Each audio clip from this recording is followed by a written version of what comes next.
our spirit? What is it? Where does it go? Are we able to see them using our mind's eye? If so, just what can spirit teach us? Welcome to School Through Spirit. Host DeEtte Renee is a certified psychic medium and master teacher of psychic and mediumship development through LWISSD. DeEtte was born knowing spirit and now is here to help you better understand the spirit world. And now your host, DeEtte Renee.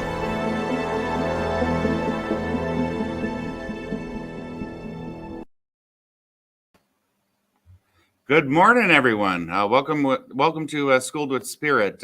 I'm Danny, and this is Terry, and we are guest hosting for DeEtte today as she is on vacation. So this is our first time hosting a radio show, so please be kind as we kind of muddle through how to maneuver through this adventure. So like I said, my name's Danny. I'm co-owner of Soul and Synergy along with Terry in Eau Claire, Wisconsin. We have been around for quite some time in the metaphysical world. I personally, my profession is in healthcare, and I kind of dabble in the metaphysical. And Terry, as well, has kind of found his way here too. But I'll let you kind of introduce yourself. Hey, well, good morning.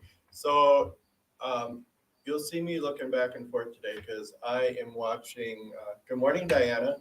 The comments and stuff as well. So some of you know me, being guest star on the other, or guests on the other shows with Stephanie Lynn and with DeEtte. So I just wanted to, we're going to talk a little bit about Reiki today. We're going to talk a little bit about, we have a full page of stuff because we have no clue what we're really But we do have, at 9:30, we have Shaman Abrahoff coming in. She is an aura reader. She does aura photography. She makes beautiful jewelry.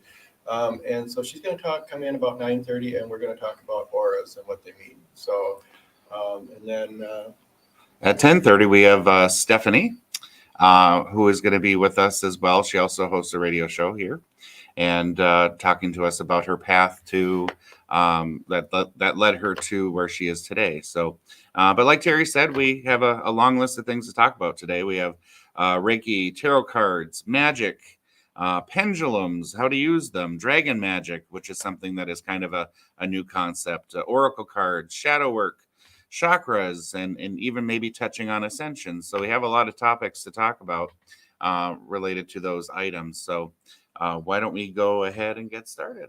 Okay. Good morning to John, and thank you for the comments. Where do you want to start? Let's start with Reiki. Okay. So some people, there's still a lot of confusion out there about what Reiki is and what it really does for us. So Reiki is an old Japanese tradition. It is conducting the energies from the universal life force, becoming the conduit for those energies, and doing physical healings, mental healings.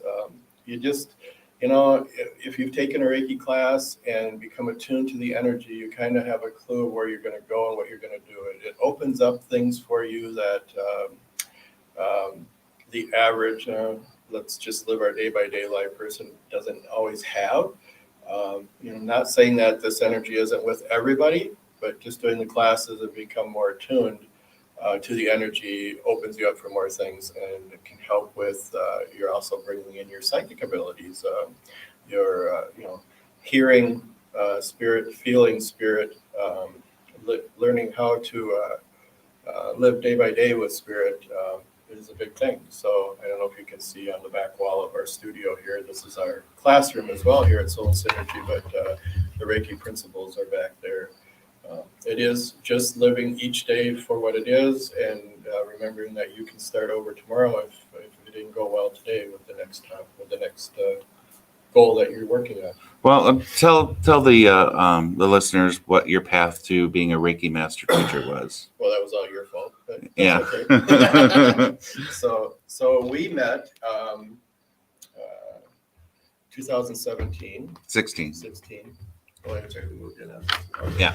So it's hard for me to keep dates correct, and timelines working. So we met in 2016. In 2017, we started going to metaphysical events and stuff, the wellness fairs and all that kind of stuff.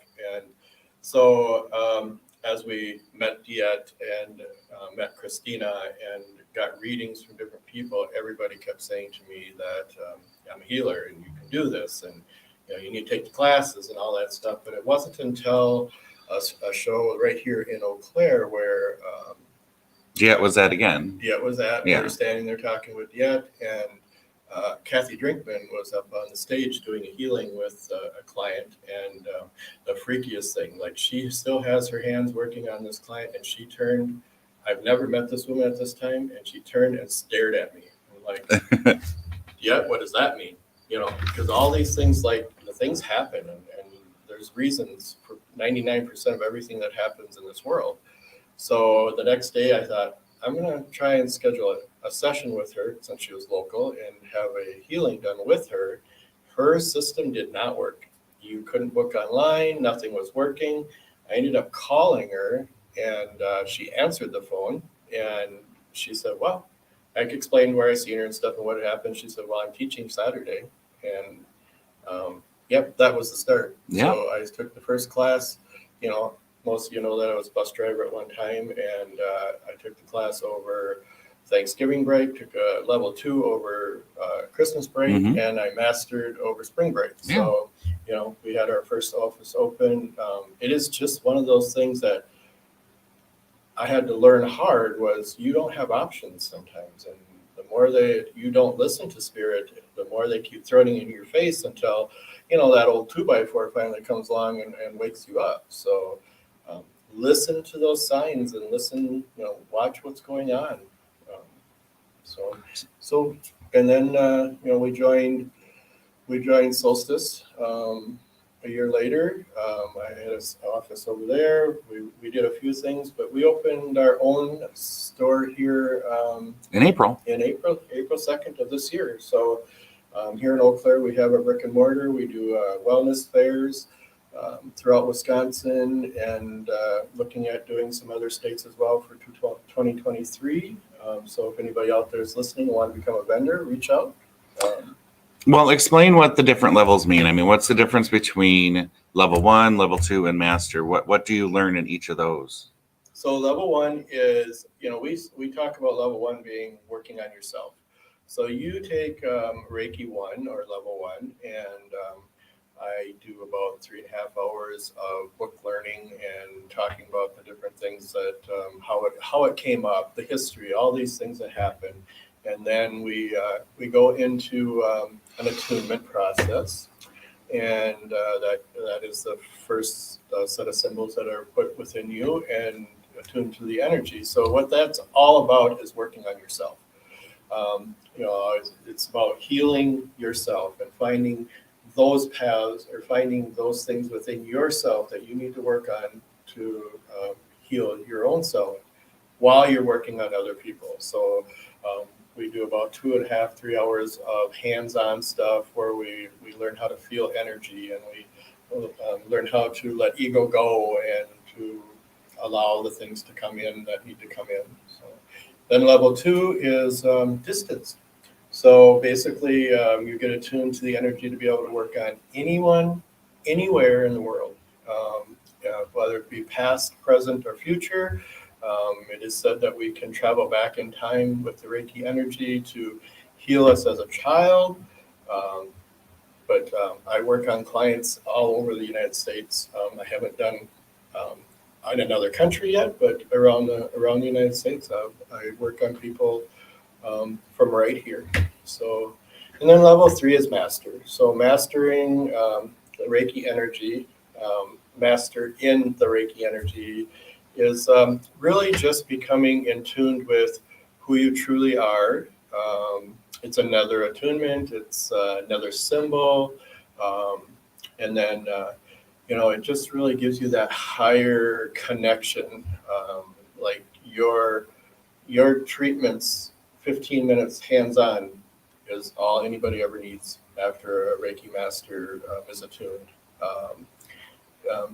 there's a lot of more things that go along with Reiki. The psychic abilities, that's your bonus. That's, being able to hear, see, feel. But, the energy itself, Reiki itself, is all about the healing, the energy that comes through. So. Okay, well, explain what the symbols mean. I know in one you get a certain set, two you get a certain set, and master you get a certain set. What are the symbols? So the symbols are all about being attuned to the energies. Well, I know that, but what does each symbol mean? I mean, I know there's Chuck Ray and all those types of things, Well, but sure. So but yeah. what's the importance of having the symbols in you? Well, the choke-array is the on switch. That's the one that we actually use in healings and stuff.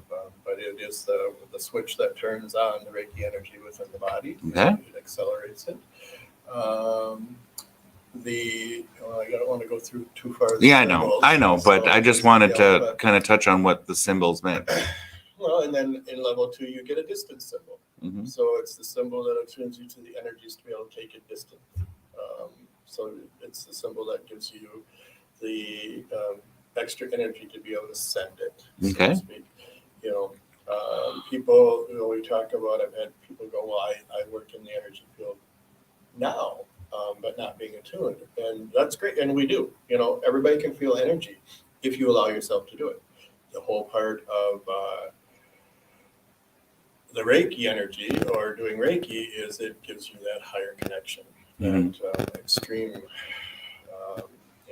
even as I talk about it, my body's heating up and my hands are getting warm, and, so it's just making that connection. So. Okay. Yeah. All right.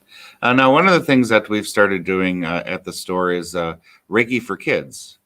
And one of the best things that we can do as far as with kids is to teach them Reiki and energy healing and whatnot, because kids don't have that much of an ego yet, and not that much of a thing that says, this won't work, this is just make believe, or any of those things that as adults, those things are hammered into our heads. So it takes a while for us to kind of get out of that mode so that we're able to allow those things in and allow them to work.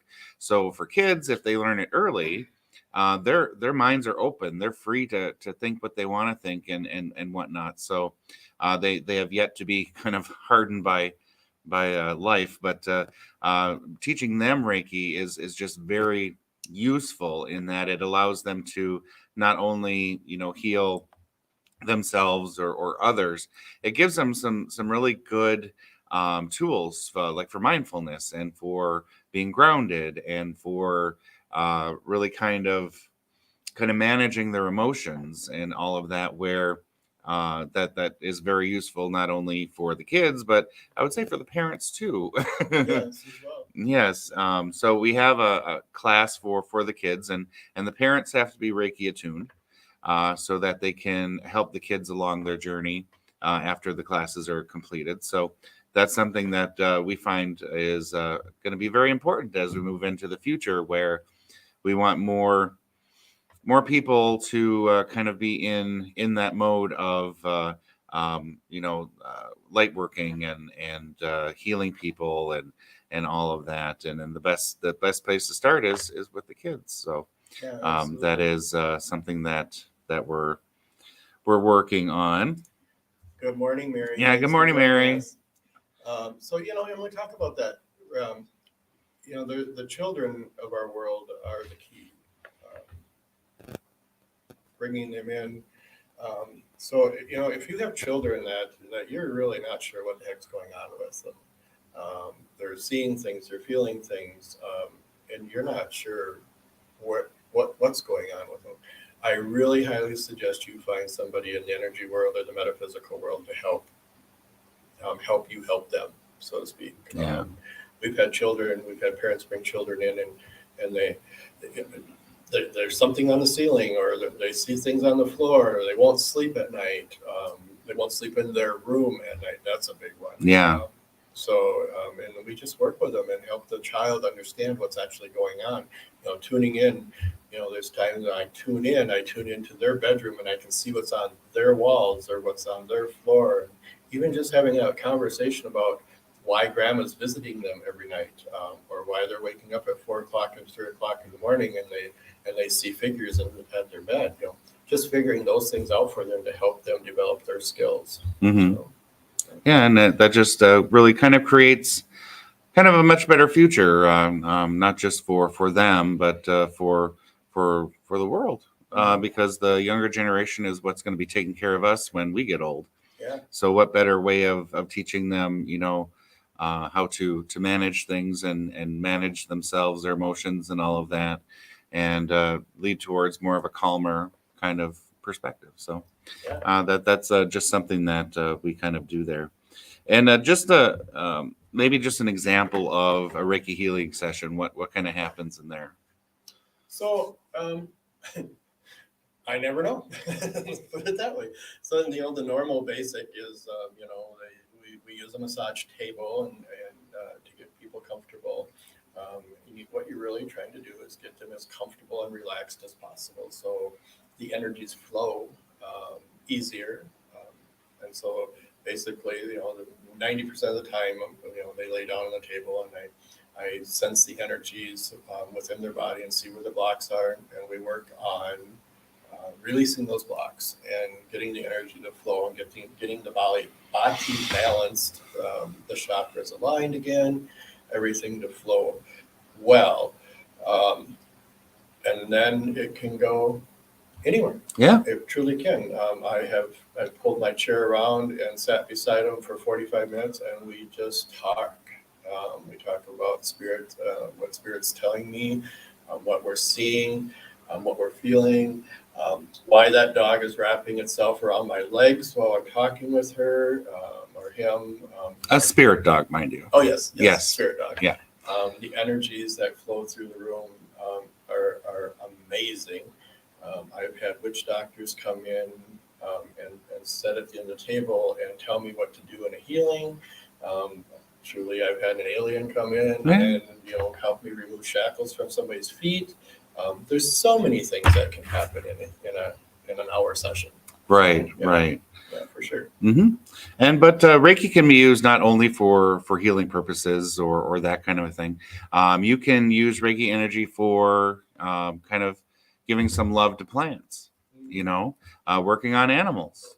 There's many examples, especially from our friends, where they Reiki their pets and they just love that energy. The animals are just so open that they're able to feel and sense things that we can't even see. I mean, how many times has your dog kind of stared in a corner and started barking at it when nothing was there? We couldn't see it, but they can. So they're very open to energy and working with those types of things. So Reiki can also be used for those purposes. Yeah. So we're very much proponents of people learning the Reiki and whatnot, and we do classes here on all 3 levels. So that's something that we're kind of blessed with being able to do for the community. Yeah, and go where you feel drawn.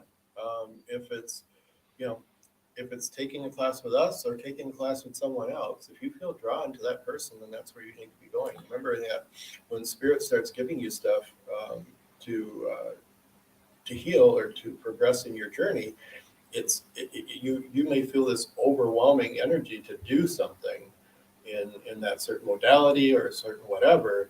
Do it. That's how they're communicating with you, and that's what they need you to do. Yeah. So, And it's not uncommon for someone to take Reiki 1, like with Terry, and take Reiki 2 with someone else, and then a master level with someone else.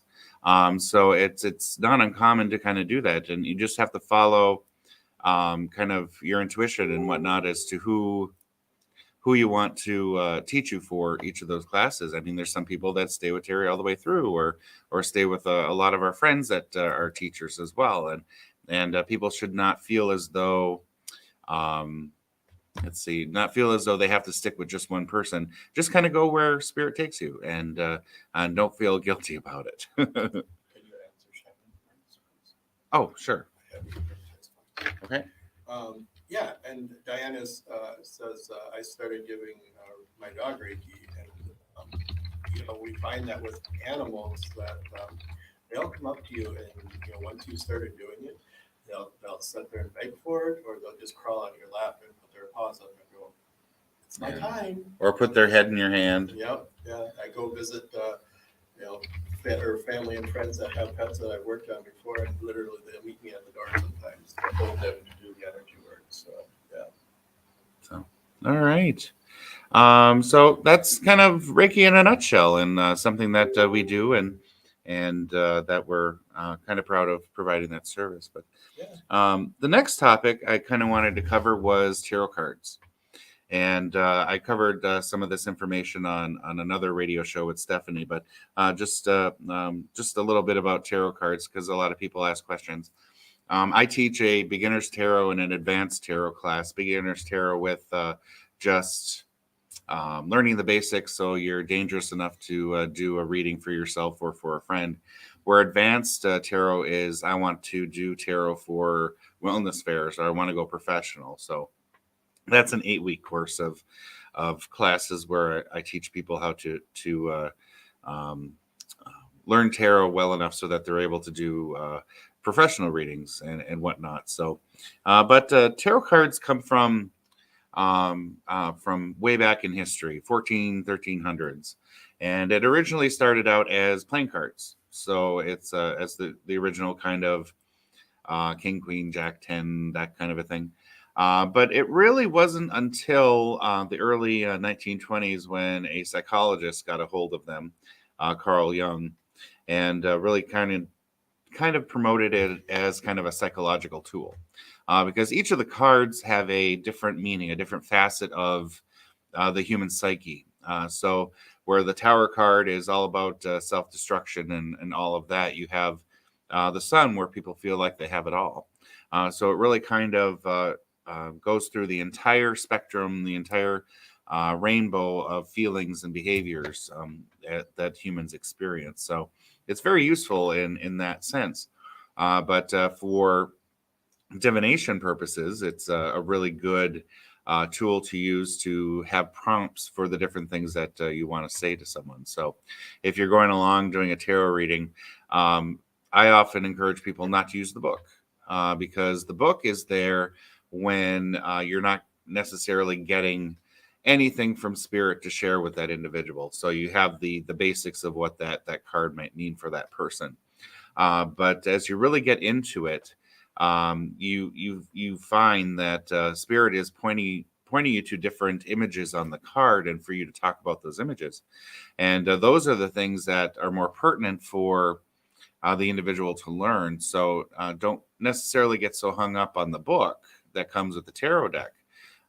Just more so feel what the cards are saying to you, and kind of move forward from there. And the students that I have currently that are in the advanced class, they've kind of gotten to that point now where they're just using spirit and using the cards as cues and whatnot to provide information to the clients, and that's really where you need to be. And don't think you have to be hung up on that the page of, I don't know, the page of each of the different suits mean a new message or a new venture or any of those types of things. Maybe good for little basics, but mostly you want to use it as a divination tool, using your own skills and your own abilities to interpret what the card means for that individual. I mean, I've had a card, let's say, I don't know, the Chariot, that mean like 10 different things for 10 different people, because I was guided to point out different things on the card for each of those individuals to consider. So if you're doing tarot, maybe use that as a hint, so you don't feel like you have to be so kind of prescribed to the same meaning for the card for every single person, because then you're not necessarily channeling a message to the individual. You're just reading back what the author said that the card means. So make tarot your own, make it to your own meanings and all of that, and that makes it a much more meaningful experience for your clients. So I just want to, I don't do tarot like Danny does tarot, and Danny, that's his thing, and mine is Reiki, of course. But last Thursday night when we did the class where everybody had to bring somebody in for readings, and so we had around this classroom. We have 5 5 tables. 5 tables. About 15 victims come in. Yeah, 50, yeah. And it was beautiful. I mean, I'm out in the front of the store and I can just feel the energy shifting in here. Yeah. And I had to come back in and sit down and get a reading real quick. And then I would go back out and do some more store work and I'd come back in. But these guys had the confidence. It was unbelievable after 7 weeks of classes and stuff and learning all this, and watching them. Some of them were using the cards and some of them were touching the cards, but not really looking at the cards and just watching the overall happenings of how it was coming down, so to speak. It was very beautiful. Yeah, I called that the laboratory practicum experience. I come from a background where I was a college professor for 14 years. And I taught a lot of the sciences, A&P and chemistry and those types of things. So I kind of use that perspective in teaching my courses where it's structured in a normal kind of educational format with syllabuses and stuff like that. So this class or this last class this past Thursday was the laboratory practicum. And so each of the students had to sit there and develop their technique for how to welcome a client. What do you do after the person sits down? How do you prepare for the reading? How do you connect to spirit? How do you kind of work in that direction? How do you relay those messages to the client? And then finally the closing, where what kind of spiel or whatnot scripting do you use after you do the reading? So it really provided them with the experience with those victims coming in, and I like to call them victims because they never know what they're going to get, and come in and practice those skills and those techniques so that they're ready to go. And because we do wellness fairs, I kind of offered them to kind of sign up to do some of our future fairs, and some of them actually did. So that's a wonderful thing. I'm very happy about that. Yeah. So we have about 3 minutes before Shyman comes on. Okay. Let's see. Let's talk about how tarot works with shadow work. Okay. Well, we'll cover shadow work as a big topic later. But I'll just say, tarot can be used for shadow work, and I'll talk about that at that time. But one of the last things I want to talk about while we have a couple minutes here before our guest shows is that there's hundreds and hundreds of different types of tarot decks. The original is Rider-Waite. I mean, that's the gold standard, if you will. But there's many different authors and artists out there that put together their own tarot decks, and some of those tarot decks follow the format of a Rider-Waite with all of the same type of suits and court cards and major arcana. But there are others out there that don't follow any of those things at all. And it's perfectly okay to use a deck that calls to you that may not be the standard kind of deck. So be aware that, it doesn't really matter what kind of deck you use. Use the deck that calls to you. I typically prefer, more artistic decks, so you're able to pull out different key things as kind of cues to tell your client and whatnot. But just choose the one that works for you, and you don't necessarily have to conform to any type of standard as far as that goes.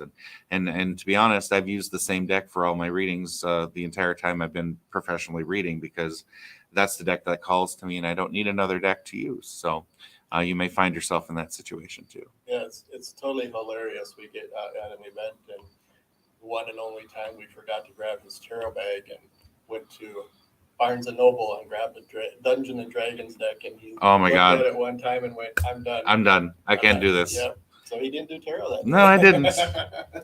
No. Anyways, so 2 minutes. Okay. All right. So I think we're ready to take a little break here as we prepare for our first guest, and we'll be back after this break.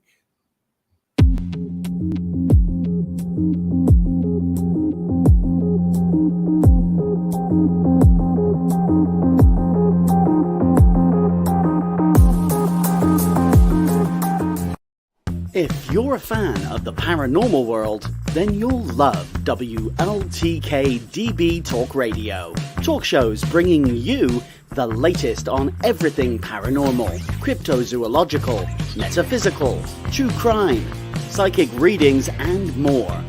The truth is here and now on WLTK-DB Talk Radio at WLTK-DB.com. The station mobile app is finally here and ready for you to download free. With the app, you can listen to past shows, view upcoming live shows, read our blog, and even shop. Get yours today at the App Store and Google Play under WLTK-DB Talk Radio. Stay connected and informed. WLTK-DB Talk Radio mobile app. It's yours. Go get it. Come see our new station shop for some amazing top quality merchandise. There is something for everyone, like blankets, electronics, clothing, and much more. Head on over to WLTK-DB.com and click Shop to show your support by sporting our logo. The WLTK-DB Station Shop at WLTK-DB.com. Paranormal talk is our business, and business is good.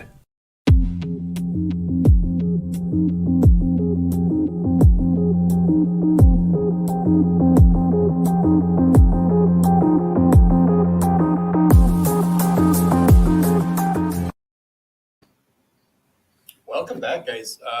So Shyman's waiting for us in the back room, so to speak. We're going to bring her on here in just a couple seconds. We're going to talk about auras and what they mean for us and that kind of stuff. So Please welcome her. Yeah, please welcome Shyman. Hi there. Good morning. Good morning. How are you? We're great. How have you been? I've been good. I've been well. So if you don't mind, go ahead and introduce yourself a little bit, where you're living, where you're out of, what you do, and then we'll jump in. Okay. I'm Shaman Averhoff, and I am from Shell Rock, Iowa. I have been doing holistic fairs for the last 10 years now.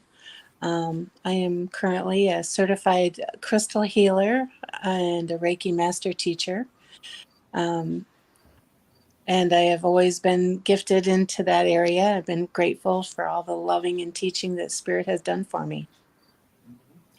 And that's how we met, was at a wellness fair. And then we've had some interesting talks on your journeys and stuff as well. So Yeah. You can feel free to let people know how to find you as well, because she does do healings and she is out there for us as well. So Doing the light working. doing the light work. Yeah. A lot of light work. You can find me at sacreddesignsbyspirit.com. And I'm also,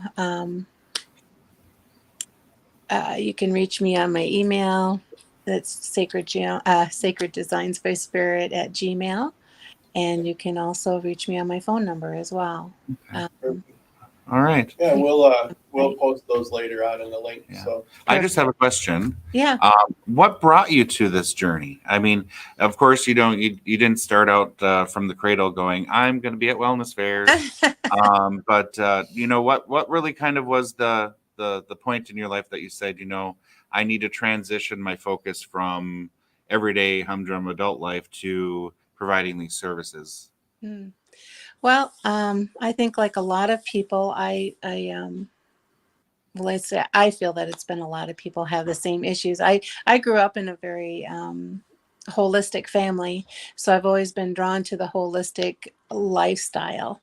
I worked in the insurance industry for 7 years, and I really enjoyed that, but I also didn't like the corporate America kind of thing, and felt that there was a real big need for people to reach out and learn, go within to learn about themselves and what they need to do for themselves to reach a higher understanding of their lives. Mm-hmm. So, do you find that as we go through this, that there's more and more people looking for us? hands down, there's a lot of people needing support and guidance. A lot of people are confused right now and they don't understand and they're in a lot of pain. A lot of, I see on a regular basis, a lot of people dealing with depression and self-worth issues, and just inner lack of self-esteem. Yeah. And that leads to the pain within the body. So the more I can help heal that, the better it is for them. Yeah. And one of the things I was curious about is why aura photography? You know, it's one of the great things that you do. I always look forward to getting an updated picture of myself with the aura around me. But what led you to that modality? Um, I had one done when I was doing a women's retreat out in Wyoming, and I thought it was great. And I loved the information that I received from it. At the time, my aura was a bright yellow.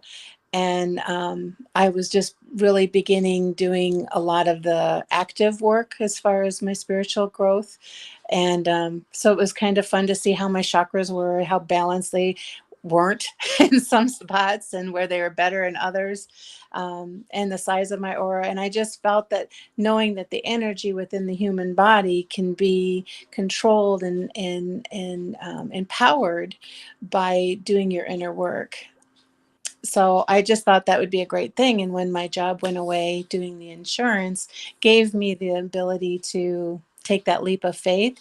And I use that as a stepping stone to go to the expos and such. Okay, great.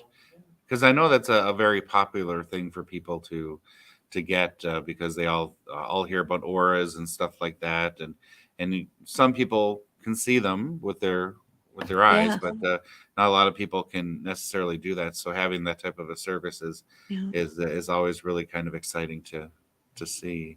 Yeah, So you make jewelry as well, I do. and what type of jewelry do you make? I do bracelets and necklaces. I do wire wrapping. I do a variety of jewelry. And when I make the jewelry, I make it so that it balances people's energies and helps them to find their confidence and help them with stress and anxiety. All kinds of different bracelets for that, because I can take the gemstones and put them together to help a specific need. Um, and I like to do the custom work where I can go into a meditative state and then I can ask spirit what type of stones that person needs to work with. And so they will tell me, usually it's a couple-day process for me. And then I put the stones together for them. And then my mind goes, well, this would be pretty together, right? And then spirit goes, no, but they need this. I'm like, but I didn't want to put that there. Right? We had that conversation with our spirit guides, and they're like, no, they need this. I'm like, okay, fine. We'll put it together. They need it. Yeah. And Yeah. do you find, I mean, I find this at times too, when we're doing events that, people will come up to your booth or your table and then they just stand there. Yeah. And, like, they're drawn to something, but they can't quite get tuned into what it is. Yeah. So, even like the crystals, we sell crystals, and, Yeah. I believe that, crystals are healing aids. And that's why we, when we're on the road, we carry 100 different types of crystals because, somebody needs each one of those. Right. So when they're standing at your table looking at the jewelry, do you like when you're packing up in your mind going, what do I take with me? Does spirit go, you need to grab that one and you need to grab that one, or? Right. It is interesting. I like people to pick out their own things because they need to trust their inner body. And so I like to take the time with them to say, now listen to your heart, not your mind. Find out what you're most drawn to. When you can be drawn to something specific, that's the correct one for you. And because that'll happen a lot. They'll go, I need that one and that one and that one. And I go, well, why don't we try them on and see how it feels? And it's been very fascinating to watch how people's interactions with them, they'll either go, well, I don't really feel anything. Or the next time they'll go, wow, I'm not taking this off. This is mine. Mhm. Right. It's that type of an energy. I do believe people get a little crystal drunk with the energy as well. I did an outdoor fair that was not a holistic fair. And it was fun to watch the people as they came into my space and they were asking questions about crystals, and they were like, I can't leave. I need to just stay in here. It just feels good. And they'll go, how much more can I buy? I just need to buy more stuff. And I go, I think you got enough stuff. It's okay. Yeah, So right. start with this piece here, and then you can come back another time. Yeah, It's just how it goes. it is. So can you explain what an aura is? The human aura is the energetic field around the human body, and it is influenced by your emotions. It's influenced by your self opinion of yourself, as well as it's on a subconscious level as well. So the aura has many different layers. Like when you're meditating, some people are really good at seeing the bright lights, and some will get, violet colors and, that type of thing. But then when you are doing something specific, I'll use myself as an example. So when I do healing on people, I have a tendency to turn very indigo in my aura. My normal color now is violet. I'm violet most of the time. But if I'm teaching, my aura will turn very green. And I hold that color for an hour to 2 hours, depending upon how long I'm going to be teaching or healing and that type of thing. Okay. So each person has those capabilities, but your core color generally stays the same for quite a long time in your life until you make bigger steps in your spiritual growth. Like when I first started, I was that bright yellow. And when I got my first system in 2012, I thought the thing must have been broken because I was white, my dogs were white, we were, and I was like, well, I wasn't white before. And then when I talked with the company, they said, well, here's the thing. He goes, have you been meditating a lot? And I'm like, well, yeah, I spend a lot of time meditating going, is this the right direction for me? Is this what I need to be doing for myself? And interestingly enough, the animals, because they're always around me, they picked up the same energetic fields as I was meditating. So once they were out of my space, their aura shifted. So the one dog went from a white to a violet. The other one went from the white to a blue. It just depends on that particular personality. So, but we are affected by the people we are around, and our aura is interchanging. When we get within 3 feet of another person, we are definitely interacting with their auric field. Yeah. So and that brings up another point. It's like, per se, walking through Walmart, because we always use Right. Walmart, right? Right. The people of Walmart. Yeah. and then feeling their energies, just even, when you talk about it as being an aura, and we talk about it as just other people's energetic fields. Right. Same thing. It is. Yep. It and is. So, how to work on blocking or not feeling that energy. Yeah. Well, what I like to do, because first of all, I don't particularly want to shop in large quantities of people. Right. Yeah, A right. lot of people I tend to not want to be, but I have learned that if I can call my aura into a healthy size to protect me when I'm going into these environments, it'll pull in from being at 90 to 100% into 50%. So then I'm not feeling quite so much of their energetic crap. Yeah, exactly. Right. Yeah. And it is like, so, we talk about people walking through Walmart and everybody's talking to them and they can't get through an aisle without somebody stopping them and all this stuff. And I'm like, well, just try this. Just try bringing it in, Right. bringing it in so your body's only this wide instead of this wide. Exactly. And not to mention, with that being said, if you can't pull your aura in and you are awakening to your spiritual growth and beliefs, you pick up their stuff in your energetic field. So then you're leaving there going, gosh, I feel like crap. And why do I feel so bad? It's because you've picked up everybody's stuff, and then you need to go through a cleansing process. I like to put the violet flame around me a lot when I travel and when I go into stores and that type of thing, because it helps me to transmute other people's energies and protects my energy, so to speak. Yeah, and we talk about cloaking up or putting something on. I like the Harry Potter cloak. I'm into magic. Right. like all that stuff. So when I get out of the car, I throw this invisible cloak over my body before I walk into any major place. So I can literally now walk in, get what I need, and get checked out, and nobody talks to me. Right. Unless I directly make that interaction with somebody that I'm looking for something or whatever. It's amazing how it works, Mhm. It is. It is. And one of the things you said when you were talking about your jewelry Yeah. was telling the difference between what your head says and what your heart says. Do you have Right. any kind of recommendations on how an individual could tell the difference between their head and their heart and what it's saying? Well, the mind will totally mess you up. The mind is what's going to say 15 different things. You need this because of this reason and that reason. The physical body will never lie to you. So if you can learn to trust your heart space, it will give you the ability to uh, move and trust that energy. There was a gentleman that came to my booth early on when I first started doing expos, and he kept leaning towards me, and I'm like, "Are you going to fall over?" I wasn't quite sure what he was doing. And he said to me, he goes, "Well, I'm dowsing you." And I said, "You're dowsing me?" And he goes, "Yeah. If I just let my body tell me which direction, my yes is forward, my no is back. So I'm trying to find out if you're a person I should be around." And so he would lean into me, and it was the strangest thing for me. I was like, what are you doing?"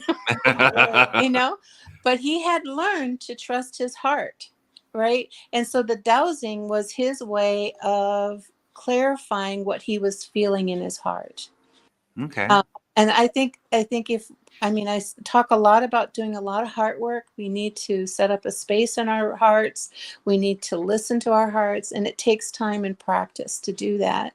But if you can allow the feeling of something more than your mind going, "You need it because of this," will help you to help your body to ascend quicker, so to Okay. speak.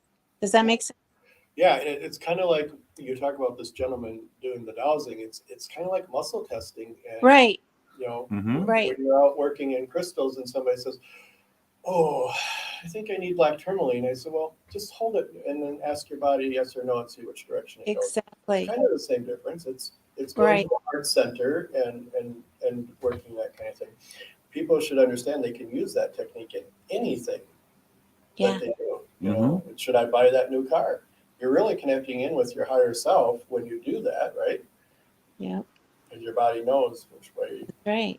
it should go. So, And you make a good point too, in that, intellectually we can ascend, we understand stuff and whatnot, but our Mhm. body has to catch up with us, Right. because our body isn't necessarily a part of that process unless you really kind of work with it. And you can be like, I don't know, you can be ready to see an alien intellectually, but if you saw one, your body would probably die, and because it's not ready for that type of a thing. Exactly. And that's also why people have so much dis-ease within their body.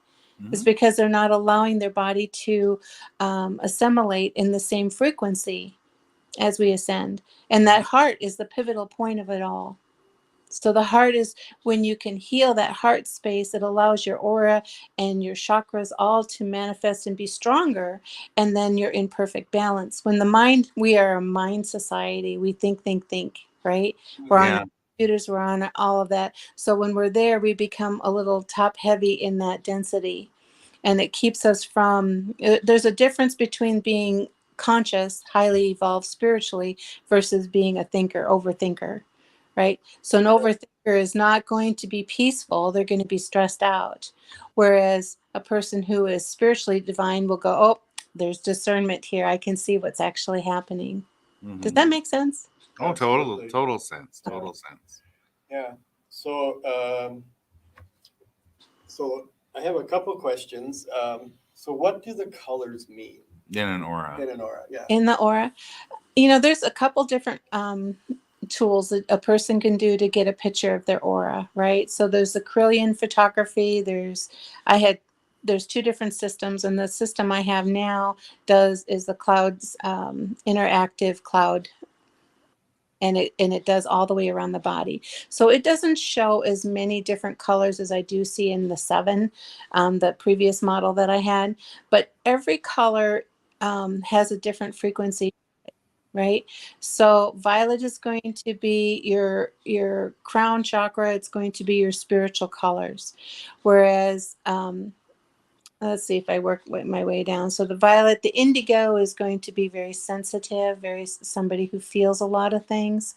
And I don't see a lot of indigos for the most part. I do see a lot of greens, and those greens are healing people. They're very social. They're very interactive. They enjoy working with people. I see a lot of yellows, and they're the bubbly, happy people. They're the optimists. They're very analytical. Tell me how it works, right? That's a yellow. They just tell me how it works. And then you get to the orange, and the orange is all about, standing in your truth and in your power, and they think outside of the box. They're the creative ones. They're the ones that go, I really see it's going to work this way. And they're very stubborn in that department. And most people go, well, how does that work? How do you know that? Well, I just know it. I just know it's going to work. And, and if people would just allow them that opportunity to stand in their truth, then they can show, hey, it's quicker and it's easier. They have that understanding, right? The reds are, I have very few red people. And they're somebody who's very grounded, very intense. They hold the weight of the world within them, and they're very, very strong-willed, determined people. They don't change their minds frequently. They're very set in a specific way of doing things. Okay. Yeah.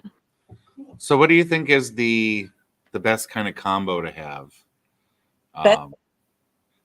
Well, this last 4 years, I will say that Spirit has been adding extra colors in the aura that I was starting to question if my machine was having issues, and they kept telling me, no, this is going on because of our ascension process.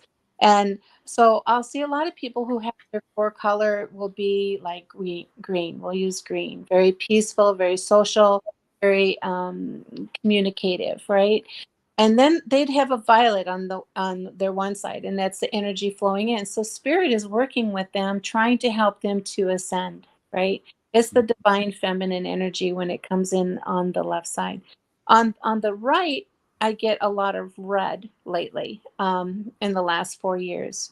And that just means it's very masculine, very much about balancing the masculine feminine energies that have been happening on the planet, and grounding that person.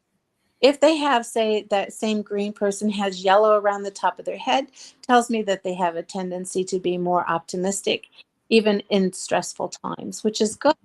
If you were to put, say, red at your feet, that tells me this person's very grounded, very focused, can be very stuck in a lot of ways in their thinking process because of that. Does that make sense? Totally. So is it better or worse to be red at the feet?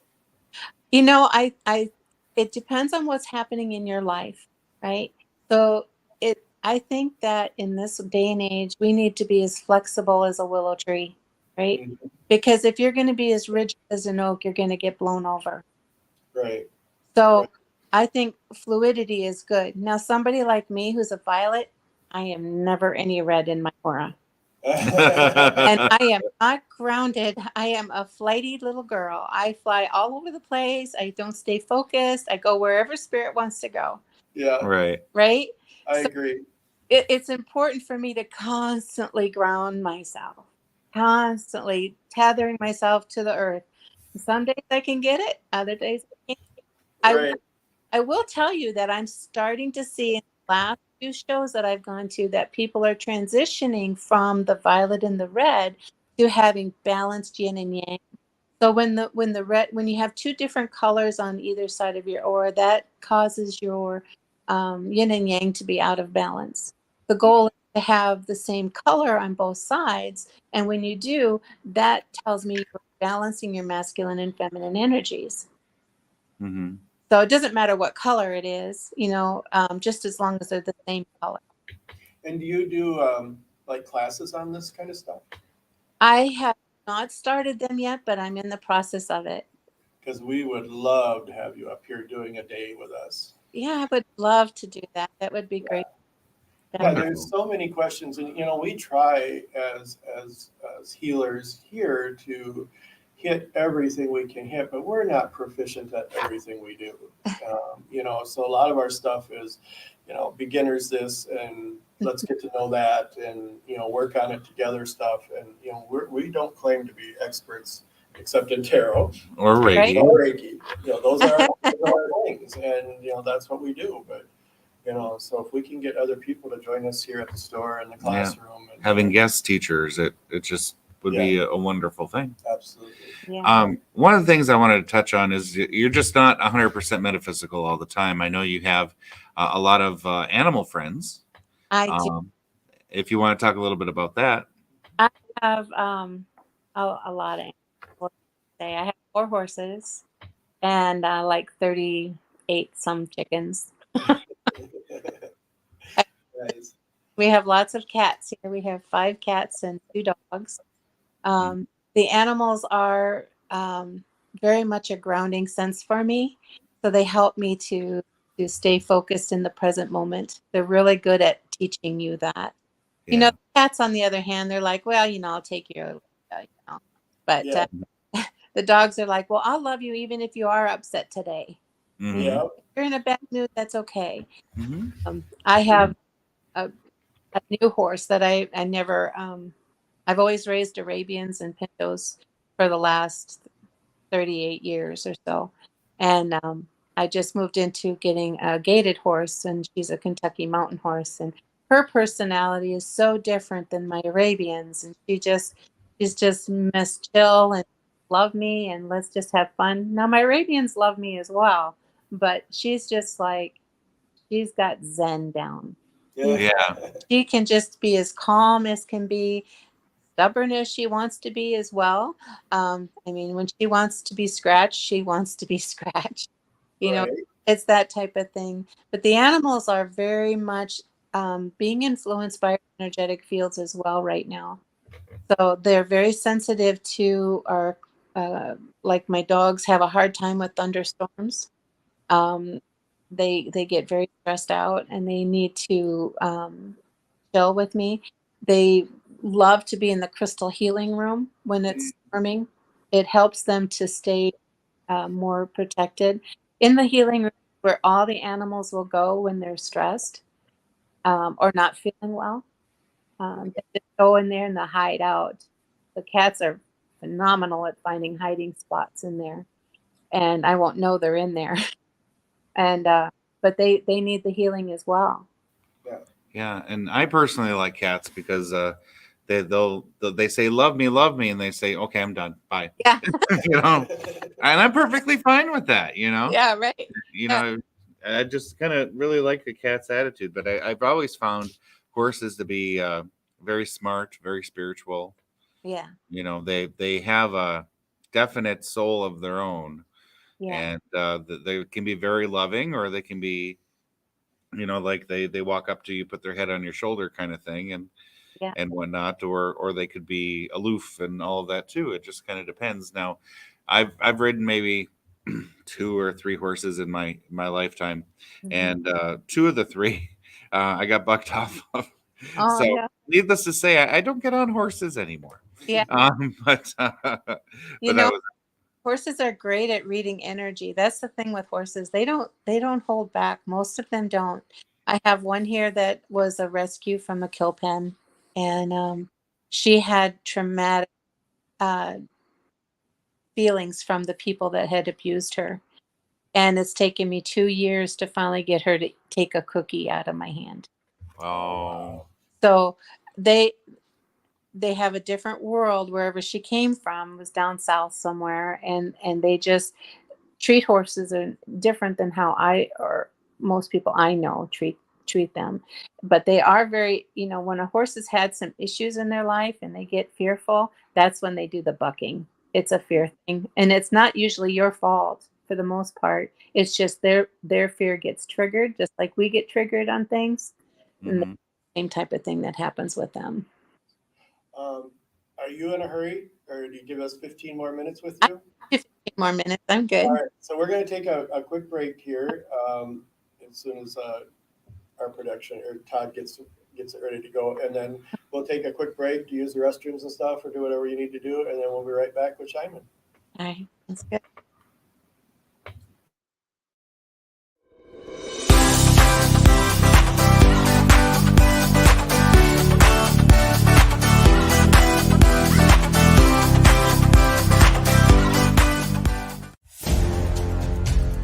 Would you like to be a part of something new, something different? Host a show with WLTK-DB Talk Radio and dare to be different. We offer full production and live engineering of your show by a real person, not a pesky computer. Just visit WLTK-DB.com and click pricing to get started. It's not as much as you think and a great way for you to get your message to the world. Better hurry. Slots fill up fast and you don't want to miss out on this excellent opportunity. Visit WLTK-DB.com and contact us for more information now. WLTK-DB Talk Radio. Paranormal talk is our business, and business is good. From its beginnings, Used was created to unleash the excellence of nature's healing powers and bring them to people everywhere. With almost 90 years in the market, they are considered a worldwide pioneer in complete herbal wellness therapy. All Swiss Used products are natural, essential oil-based, pleasant, and harmonious. They are extracted from plants and herbs with the latest technology to ensure the best results. Swiss Used Live Healthy with consultant Stephanie will guide you in the right direction to find the perfect essential products just for you. For example, have an upset tummy? Try our soothing chamomile that has not only been used by many, but trusted for years. Keep in mind, you just can't get these amazing oils at your local shopping center. They're just too special. For that, you need a connection. And that connection is Stephanie. Want some? Then head on over to Facebook and search Swiss Used Live Healthy. That's Swiss Used Live Healthy and contact Stephanie today.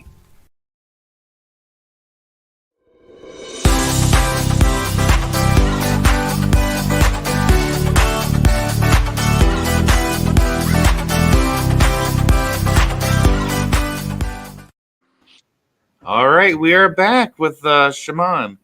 With the messages, if anybody would like to ask questions or they can reach out yeah. in the comments. Okay. Okay, I did that for you. All right. Okay, Cool. go for it. All right. So one of the things that we were going to talk about today was shadow work. And I thought, what better way of talking about it than with you. And asking you, what is your definition of shadow work? My definition of shadow work is when you need to go within to see the parts of yourself that you've either told yourself that you're not worthy enough, all the dark side of your personality. We all have it. We've all had to deal with our stuff, our belief systems, the things that we've taken on as children. All of that carries into the pain that we carry within the body. And that's what I think the shadow work is about. Mm-hmm. Yeah, I've been finding as I've been going through my own journey, and shadow work is never done. I mean, there's always something tomorrow. Right. But it is the concept of that we don't have to believe everything we were told.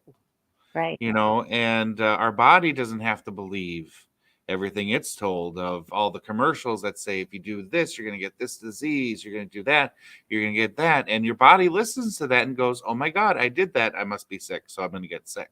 Right. And it's teaching that those belief systems aren't true. And you can decondition or whatever the right word is for that, deprogram your body. And so you can kind of give it freedom from having to feel like it has to conform to what everybody thinks should happen to it. So I know that as far as Reiki goes, us healing them, with Reiki energy and whatnot is a part of that. But the other part is that the person having it done believes that it works. Right. and they have to be open to it and believe it, so their body is open to having that happen. Have you, in your healings, noticed the difference between someone who is closed off versus very open as far as their outcomes? Oh, definitely, definitely.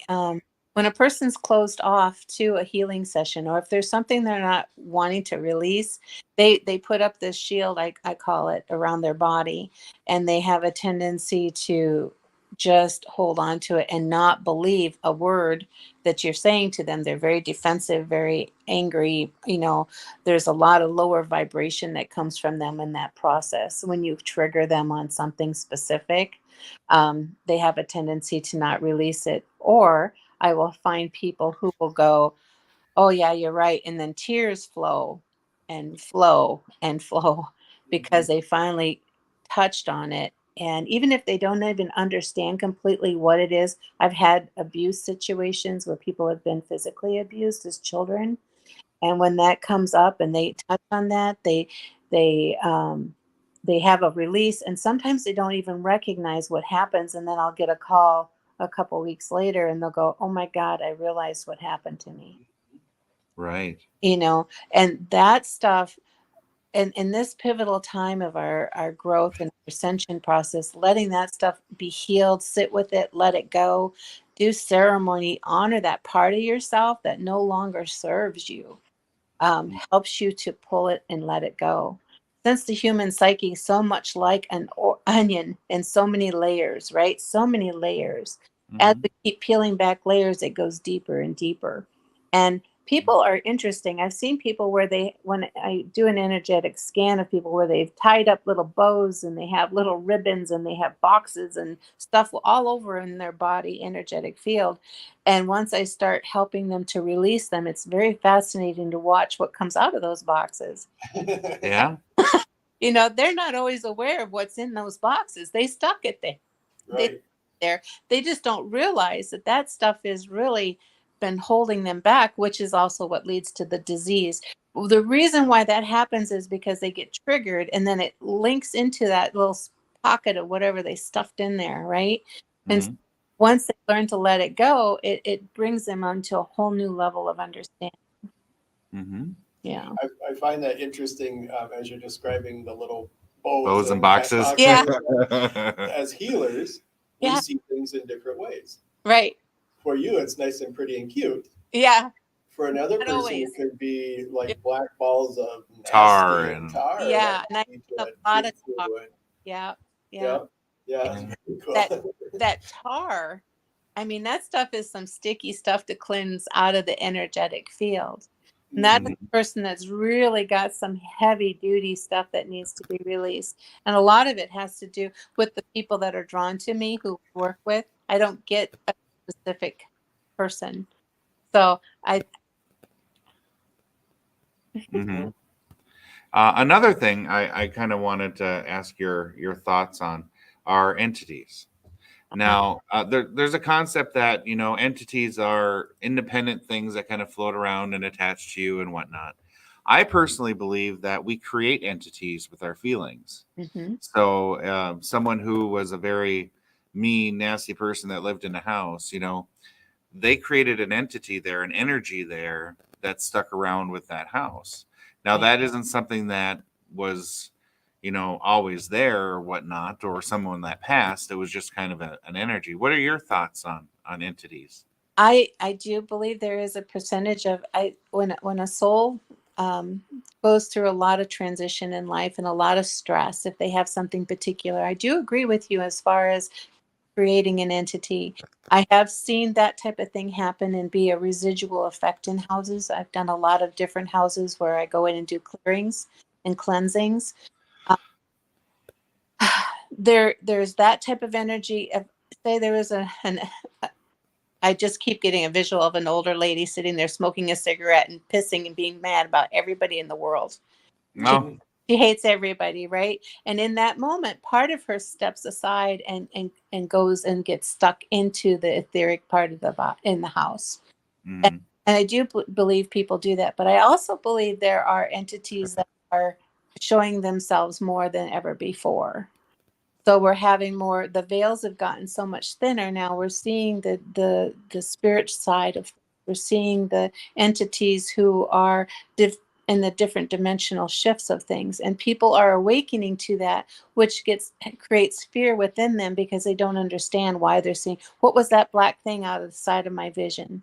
Where did that come from? I never saw that before. I was just sitting here. This is a brand new house. I shouldn't have that kind of stuff in this house. That's where it links back up with what you're saying is part of their own personal shadow work, possibly, that needs to come up for them. Mhm. Yeah, you talk about that. It's a brand new house. It has nothing to do with the house. I or know. the property. It's you. It's, know. yeah. Yeah, I kind of, when people will come in and they'll go, "Can you tune in and tell me what's going on in my house?" Yeah. Yeah. But Yeah. there's nothing. Your house is fine. We had it cleared, but I still feel this. Yeah. Because it's not the property, it's not the house, it's what you're working on inside. Right. Exactly. Right. And I think with entities, at least my experience has been, the more time and attention you give to it, the more powerful it becomes. Exactly. So if you go into a house and you're always afraid of what's going to happen, Yeah. that's like a steak dinner to Yes. to that type of energy, and it's It just is. getting to the point where you say, I'm not giving you any of my power anymore. I'm taking it away from you. Right. And from the surroundings in this house will not give you the energy anymore to be here. Right. And that does wonders when you Yeah. kind of get that confidence and kind of stand in your power to say that, and they go away. That's right. When I first started awakening to, I've seen spirits and such since I was a child. And I recognized my spirit guides and such since I was little. I remember them quite clearly. And as a young adult with 2 little children, my house felt so full of stuff and animals and people. And I didn't understand at the time how simple it is to just say, okay, that's it. Y'all got to get out. There's just too many of you in here. You need to leave now. Yep. In your power to say, hey, I have control. I can tell you you're either allowed or you're not allowed in my house. And so by doing that, standing in your power and your truth, it allows them to leave, and then you don't have to deal with that energy anymore. Yet it gives you the opportunity to allow ones in that you choose. Yeah. Nice. I agree. Yeah. Yeah, it's a big difference. It's that, in with anything in life, standing in your power. Right. It's a big thing for healing the body. Right. Different people call that different things. I know that our favorite Abraham, and they call it your vortex or Right. or whatnot, and everybody has their own little spin on what that's called. Right. The last thing I wanted to ask you before we close here is I've noticed in teaching people about tarot or other things related to connecting to spirit, that there's definitely a difference between someone who is a very technical person versus a very artistic person on how easy it is for them to connect. Right. Now, I had a student that, and even myself, I should say, I come from a laboratory technology background. I'm all about policies and procedures and 2 mils of this and 3 mils of that. And it was hard for me to not use a procedure to connect to spirit. Because I thought, you had to do 3 jumping jacks and stand on your head, and then boom, there's the connection. Where artistic people are just like, no, go with the flow. There it is. And, do you think there's a difference in mindsets on connecting to spirit? I think that's what that soul needs to do for their self, right? Okay. So for me, I'm the artistic type. I just plug in and I hear them and I go with it, right? And I allow it to happen. I struggle with having procedure because in my mind, I think some people would prefer a procedure, but I don't work that way. So I can go on a journey and go wherever they tell me to go and have a fantastic trip and be perfectly safe the whole time. Whereas other people go, well, I can't do that. I have to have point A to point B. I think whatever is the easiest for you to flow into that energetic field, as long as you have done enough inner work to where you can hold the light, that you're only bringing in the light and not bringing in the lower frequencies is what's the most important. Because that is a thing when we tend to bring in I never used to believe that there was a negative entities that could attach to you, but I have seen it happen to people. And I realized that it has to do with their frequency, where they allowed themselves to get too low energetically, which allowed those entities to attack. I agree. Okay. Oh, shoot. Oh, it goes and it comes. Sorry. Yeah, right. So I know for me, my best time is when I sit in that room, my healing space. Mm-hmm. This is, I think when I first started doing this, we went through some stuff together, and I've watched things happen with other people and how they open up and how things start coming through for them. Like, I have work hours. Mm-hmm. There's days when I can go like you and just sit out on the front porch and just let it all flow. Mm-hmm. But for real stuff, when real things life starts happening, I have work hours. Yeah. And so when I walk through those doors to do a healing, I'm on. Right. Give me all you got. Mm-hmm. I think for some people, when they start hearing and start feeling and making those connections, and there's so much distrust in their own personal life that they're not sure where to go on the outside, and it creates some of those psychotic moments or Mm-hmm. or things like that where they need to truly reach out for guidance. But Mm-hmm. So we have about a minute left with you, my dear. Yeah. So I want to promote you this weekend. Just reminding everybody that we are in Ashland over Labor Day weekend. Saturday, Ashland, Wisconsin. Ashland, Wisconsin. Yeah, I forget we're not local here. So Saturday and Sunday, and Shimon will be doing aura reading and bringing her jewelry to Ashland. Saturday for sure, maybe Sunday. But that's how we have it set up right now. So, Yeah. it's a beautiful thing. We have a lot of vendors going on up there, and then on Saturday night, Diet and Stephanie Lynn will be doing a gallery. So Nice. it'll be a great deal. So if anybody wants to have an aura read or just even visit with Yeah. Shimon a little bit, come on over. So, All right. Well, thank you so much for being with us. It's been a great pleasure, and hopefully you enjoyed the experience. I did. It was definitely a fun experience, and thank you for having me. Yeah. Thank you. absolutely. See you Yeah. this See you, weekend. see you this weekend. See you this weekend. All right. Well, that was awesome. Yeah, it was. Yes. She's got great energy. Oh, great energy, and very much a light worker in and of herself, and as you were talking about, when to stay connected and when not. There are some people like myself that it takes forever to set up boundaries to say, I am connected only when I have my tarot cards in my hand. Mhm. You can't bother me for the rest of the day. And it took a long time for me to really kind of whittle that down until that actually starts happening. And for me, it's like I was talking with Shimon, it's walking into that healing room and knowing that's my work hours, or setting, like if we're connecting with spirit on the front porch and planning our day or whatever is going to, what do I need to do about this situation or that situation. But the other part of it is, we own a crystal store. And Yes. we get tons of people walking through the store that are looking for that one thing. And I have literally,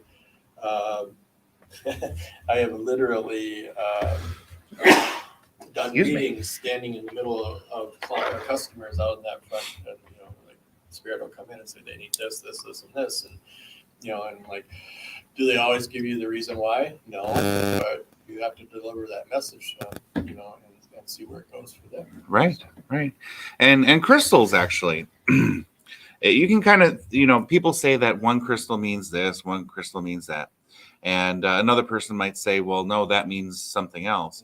All a crystal is just energy. Yes. And it's the intention that you put into it that really matters. So if you think, or if you feel, you have tourmaline and it's going to protect you, you're using that intention with that crystal's fuel to make that happen. Right. So, there's so many people that think things mean certain things and whatnot. And there's generally an generally accepted version of what a crystal means. And think of all the people thinking that in the world and how much intention and power there is in that tourmaline.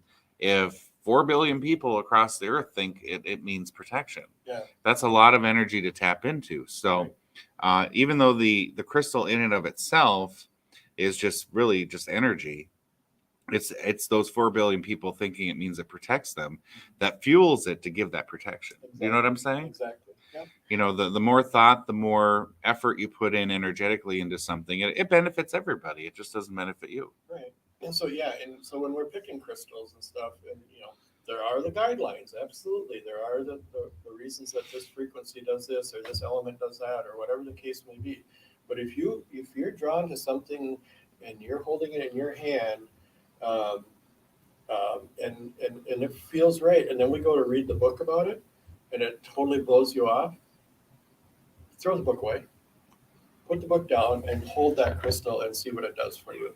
Because there is a reason.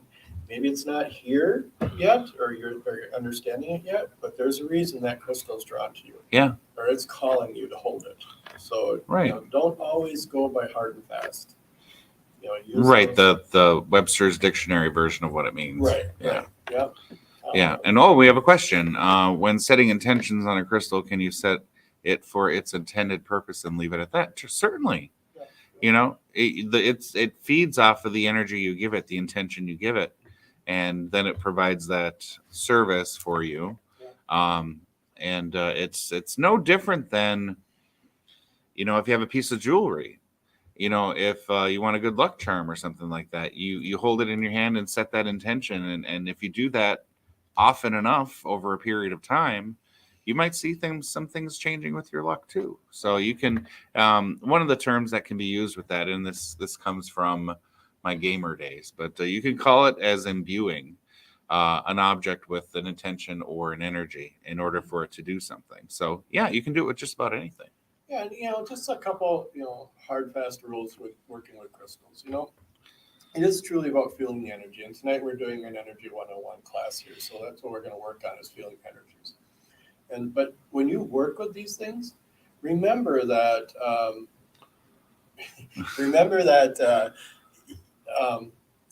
if you're going to work with a crystal for an issue within your body, unless you're doing grids that can't be moved or things that are set up on a table that you can't move them, if you're working with moss agate for addiction or whatever, and they need to be with you.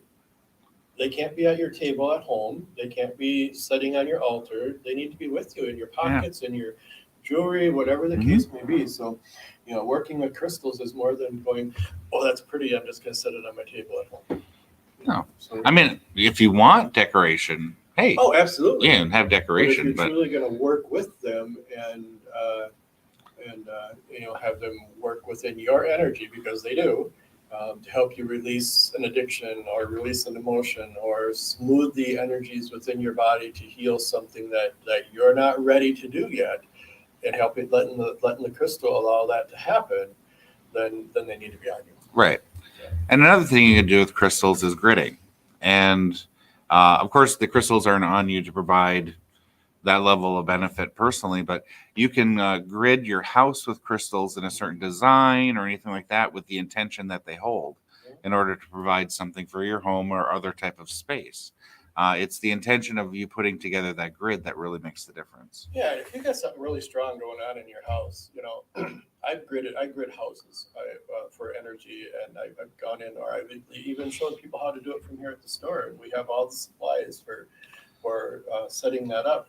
I had a friend that his grandson wouldn't sleep in the basement and in his bedroom, in lower level, and couldn't figure out why. And so sitting here at the store, we tuned into that room and what was going on, and we talked about the room behind the wall is what the problem was. So literally, I sent him home with the stuff to grid that wall and that room, so that energies couldn't come into that bedroom anymore. And the next time the grandson was there, he slept for 10 hours straight. So, does it work? Absolutely. Mm-hmm.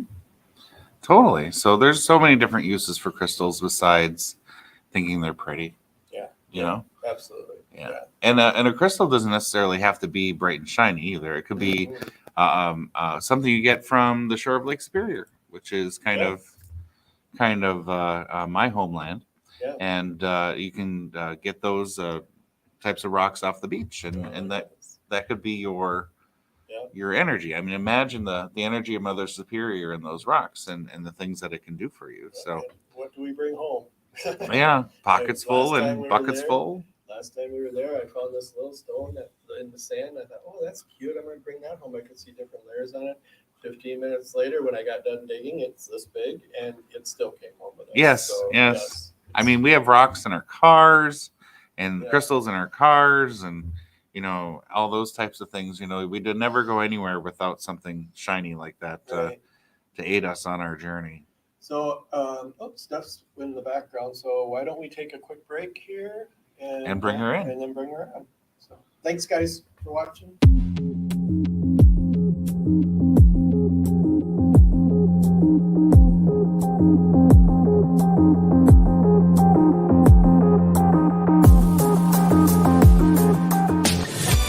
Want to see your video here?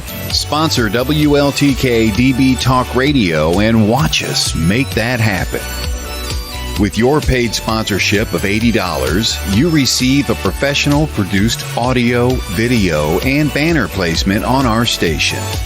Not only does your sponsorship air during our live shows, but also replayed on our podcast and heard by hundreds of like-minded people. Visit WLTK-DB.com to get started and find out just how hard we work to get you noticed. The station mobile app is finally here and ready for you to download free. With the app, you can listen to past shows, view upcoming live shows, read our blog, and even shop. Get yours today at the App Store and Google Play under WLTK-DB Talk Radio. Stay connected and informed. WLTK-DB Talk Radio mobile app. It's yours. Go get it.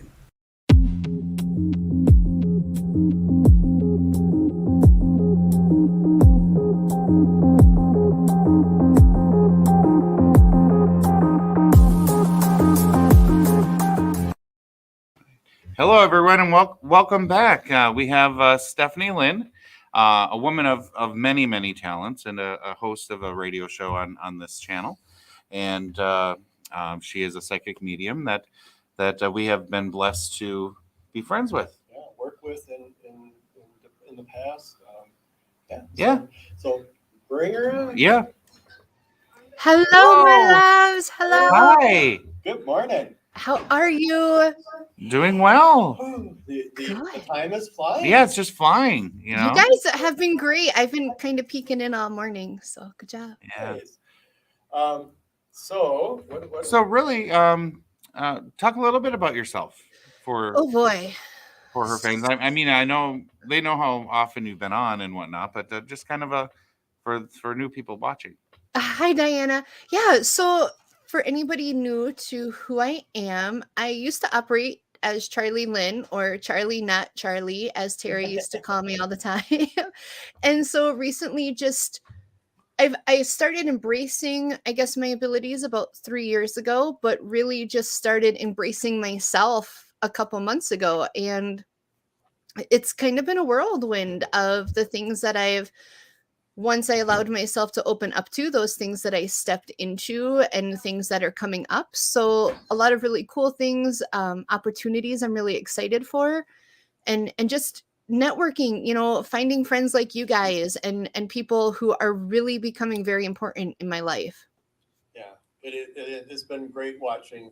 We love watching people bloom and going in their directions, and and you keep it exciting for us because doing this week and Yeah. what they're over where doing what investigation, and those kind of things. So Yeah. So following your path and doing what you're called to do, I think, is one of our topics that we're going to talk about this Yeah, morning. and even doing your own wellness fairs. I mean, look at you. Yes. Yeah, those, were new. And, and then when you start following your journey, and then you have really great friends like Terry and Danny, they send you a message like, hey, this weekend you're going to be a speaker. It's like, oh, all right. But, seriously, a couple months ago, that would have totally wigged me out. I'd have been like, But now I'm just like, all right, thanks, love you. I just you learn to roll with it and kind of trust where spirit is starting to stick you. Yeah. Right. Deidre's on. Good morning, Deidre. Good morning. Yes. Yeah, it is cool. It is. I do that. I like. I like seeing where I can push people, so to speak. And I don't want to say push as being mean, but like help them progress. Challenge. Yeah. And challenge. Yeah, there you go. And it's just like you're not the only one. Don't feel like I just pick on you because I gosh, no, I know. And I like to go, oh, by the way, we're doing this and I'll see you there. Right. So yeah, absolutely. It is beautiful. It is allowing spirit to take us where we go. And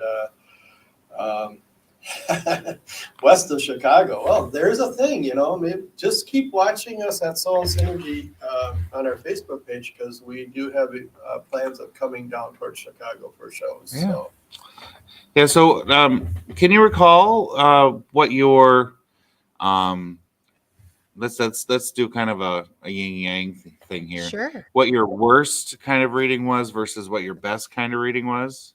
Oh my gosh, I think my worst reading was, I remember having, somebody sit down, and it was probably one of my first or second events. And so, of course, even at that time, people would come through and I'd like hide behind my table because I didn't want them to take a picture. Or, I'd be sitting there like, I really want to read for somebody. And then someone would stop at my table and I'm like, no, I don't. I was just kidding. And so I had a client and she sat down, and everything no. And I kept going back, and I actually even offered to refund her money. I was like, no, that's okay, keep it, which then made me feel like, okay, I think it was just she didn't want to hear what was being given and didn't want to discuss. But that was hard for me, especially starting out. And even now, learning to not panic when you hear no. I recently worked with a client and gave a reading where I had seen somebody, and I saw, the communicator on the other side, and they were holding the hand of a little girl. And they were claiming that little girl. So to me, the way they were claiming that little girl was as a daughter, as a child. And I talked to the client, and the client's like, well, maybe I could see that. But now, having done mentorships, having done so many classes, I don't want that, well, maybe I can make it fit. And so I said, I think I'm interpreting it wrong. Let me just sit and work through this and see, because I do feel like it's important, but I don't feel like I'm getting it across correctly. And so through working with, and I described, to the client, I said, this is going to sound weird. I said, but I want to describe the child I'm seeing. Did you ever watch Little House on the Prairie? And the client's like, oh yeah, all the time. And I'm like, okay, well, they're describing the youngest child. And of course it's like, oh, Carrie or whatever her name was. And I'm like, sure. And so through that, I was able to work out that the message actually was the communicator on the other side claiming that they had taken my sitter's piece of a simpler life, that's what they were owning. So they weren't really owning having a child on the other side. It was the message of, I'm now taking responsibility that I took this from you. And so learning now to work in those aspects and not freak out when somebody says no, I found that I've been able to give a lot better messages that really connect more with the person versus just on the surface and letting them say, oh yeah, that might fit. You ever go, this is one of the things I will do. I'll get through a reading or a healing session and things aren't making sense at some point. I said, it's okay. Just put it on the shelf. Yeah. And see what comes of it, because everything isn't going to make sense every time. And, you have an hour, like for us, we have an hour. And we need to go through it. We're working on the body itself more than the messages.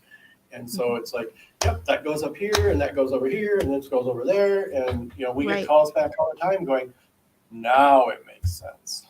Yeah. Yeah. And I've had that too. Yeah, I've had the same thing with doing my tarot readings. I I've had maybe one or two where the person sitting in front of me said, basically, I was full of crud, but Right. maybe it was a message that they weren't ready to hear yet, or something like Yeah. that. I mean, I've had plenty of great feedback, but about you, what's the greatest kind of feedback you got? It's hard to pick because sometimes it's not even a whole reading. It's being able to connect somebody with an idea or a piece of healing or a piece of letting go or giving them some clarity where something finally makes sense. So to me, that's what I strive for, because that's why I do this. I mean, I don't do this because I want somebody to say, oh, wow, you're a great medium. I know I'm a medium. I do this to offer healing and to offer people hope of things continuing and find peace. So to me, even like with that client I was just talking about, to be able to talk to them and then be able to let go because the communicator was claiming, yeah, I recognize I did this. That offers healing. And so anytime I can offer those little bits of healing, a little bit of insight or connection, to me is a great reading. Mm. And you find that, so you have a client and you build your client base, and you want it to be good for them each and every time. And some days it's good and you see them in a couple weeks and, well, it wasn't as good and stuff. But, Right. they come back because we give them enough to heal for what they need to heal at that time. Mm-hmm. Absolutely. Absolutely. And what people, I think, don't always realize is if somebody was sitting down with me and then they would sit down with both of you individually, sometimes they expect, well, if you guys are so good at communicating and being the copper wire, you should be giving us the exact same thing. Well, no. First of all, how we all connect is so different. But then the message that these people need to hear, it changes. Mhm. It might have a common theme, but they might need to hear different things from people. Yeah, I think one of our first shows that we ever promoted here in Eau Claire, we had traveling nurses come down from the hospital. It was so funny. Oh yeah, yeah. Because they went to, I believe they were like with Christina for a psychic reading, and then with Danny for tarot reading, and then they came to me for Reiki. And one of the ladies got up and said, "Well, I got the same thing from all three of you."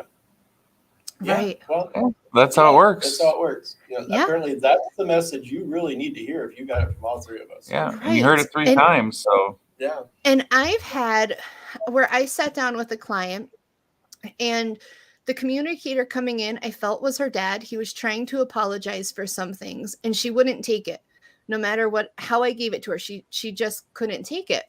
And so, we finished our reading and she came back probably 45 minutes later and she said, I just want to tell you, you were right. My daughter had a reading with somebody else and my father came in and said that she would not allow me to give that message. So he gave the message to my daughter. And that to me was really cool because Spirit used two of us within this venue to give the same message. I'm getting chills up my back. That's awesome. Mhm. Yeah, it was. It was amazing. That's probably one of my most things with this. Yeah. And it doesn't have to make sense. No. Each and every time does not have to make sense. I mean, No. am I working on something you're working on right now? Are we talking about now? Are we talking about something Right. that's going to happen in the future? It's the message that needs to come through. Yes, Not necessarily what's going on right this second.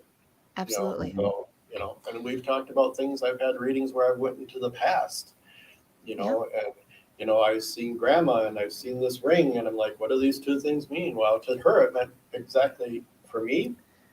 Yeah. Kind of flipping. No, and I get that because, and I think that comes too with the training and with working in your experience. But giving what you get. And there were times where I used to hold that back. And probably about 6 months ago, I still struggled with that because I'm like, Spirit, this makes no sense. Like, how am I going to tie this in? And so I ignored what Spirit started with, which you're not supposed to do, but Right. gave the rest of the message. And then finally at the end, I said, this isn't going to make any sense, but I have to tell you, they're showing me this dog. And at that point, my sitter, she completely lost it. She said, that is the most important thing you could have told me. Now, had I trusted that, how amazing or healing could have that reading been? But I jumped in and was like, nope, spirit, you don't know what you're doing today. Yeah. I was wrong. But Yep.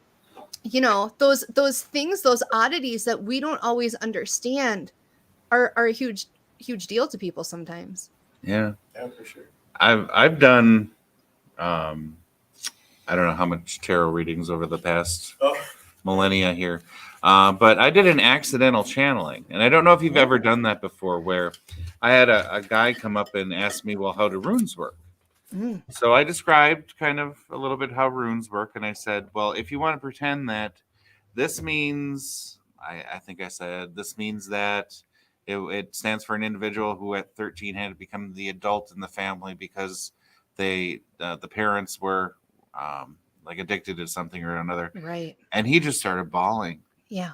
And I was like, oh my God, I just channeled and I didn't mean to. Have you Right. ever gave a message without knowing you gave a message? I have. And I think more when I was really lacking any control in my abilities and when I was trying to avoid my abilities. And so then it was like, and I don't mean prophetic as in like biblical, but these things would just come out and they would connect so deeply with people. And I'm like, oh, oops, because Yeah. that wasn't always what I was trying to do. And I used to be a bartender. And Mhm. it seemed like that happened a lot when I was bartending. Mm-hmm. do you not, in that situation, you have such so many people with so low vibrations. Yeah. Yeah, that's hard for a medium to be in. It is. And it was one thing I couldn't continue to do just because, and it was the same when I worked in corrections. You felt so much and it was very hard for me to consistently operate in that kind of energetic level. Right. Yeah, definitely. Wow. Where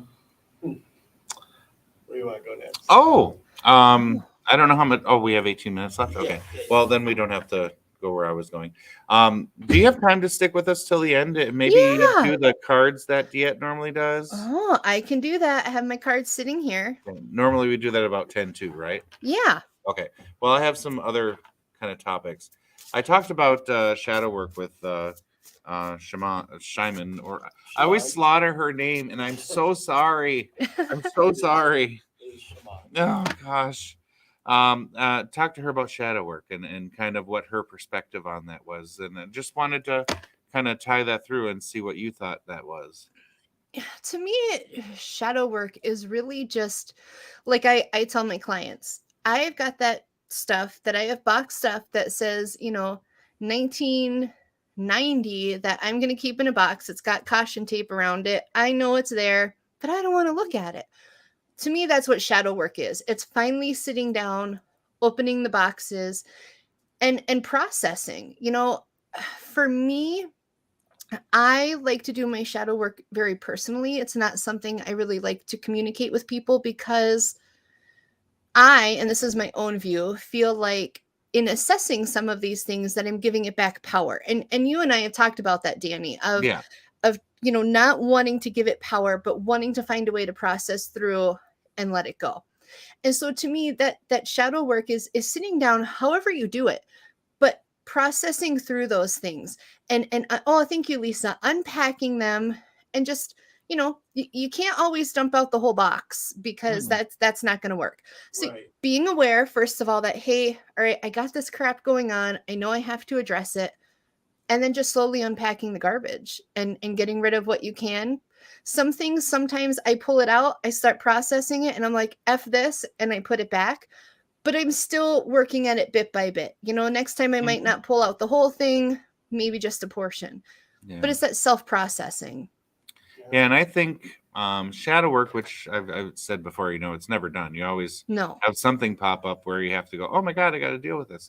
Right. But for the most part is where you can look at something in your mind and no longer have an emotional response. Yes. Mm-hmm. When you get to that point where you no longer feel anything about that thought, that's when it's processed. Right. Now, that doesn't necessarily mean that 3 months down the road, you won't get triggered to think about it again. Absolutely.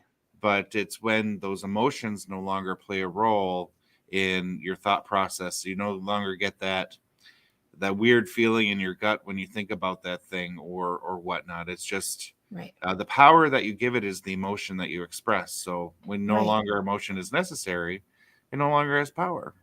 Right. And for me, some of the things that I've processed through, I use some of those metaphysical aspects of looking at things and processing with my higher self, but I also tie in, like I had PTSD, and there's days if I have a bad day, I'll have a rubber band on my wrist, and it's that snapping and retraining. So much of shadow work is retraining your brain to move away from that emotional aspect of the experience, Mhm. and learning to watch it like a movie. Let it come in, see it, but Mhm. let it keep playing out and let it go and Right. turn it off.